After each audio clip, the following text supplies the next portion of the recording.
আসসালামু আলাইকুম সম্মানিত দর্শকবৃন্দ, দেখতে পাচ্ছেন কত সুন্দর একটা জায়গা। ও আপনাদেরকে যেটা যে দেখাতে চাচ্ছি, দেখেন সামনে এই যে মসজিদের নাম মসজিদে নূর। এই মসজিদটা হলো আপনার মালিবাগ চৌধুরীপাড়ায় অবস্থিত।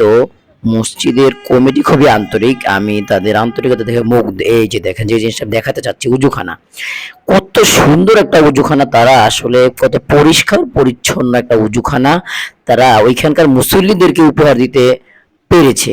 ওখানটা দেখে আমার কাছে খুবই ভালো লেগেছে যে আসলে প্রত্যেকটা মসজিদ কমিটি তো এভাবেই আন্তরিকতার সাথে আপনার কাজ করা উচিত, যে এখানে মুসল্লিরা আসবে, নামাজিরা আসবে, সুন্দর করে একটা ভালো পরিপাটির জায়গা তারা উজু করতে পারবে। এরকম কত সুন্দর কার্পেট দিয়ে দিচ্ছে, এবং কত যারা আপনার এখানকার খাদেম বা রয়েছেন তারাও আমি মনে করি খুবই আন্তরিক। এই যে দেখেন কত সুন্দর, মানে রিল্যাক্স উজু করতেছে।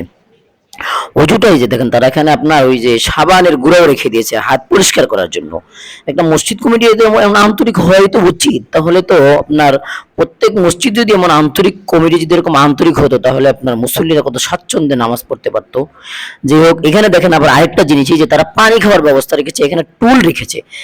কারণ হলো যাতে বসে বসে পানি খেতে পারে, কেউ যাতে দাঁড়িয়ে পানি না খায়। দেখেন কত বড় একটা কাজ করছে। আল্লাহ কবুল করুক এদের মেহনতকে। আসসালামু আলাইকুম।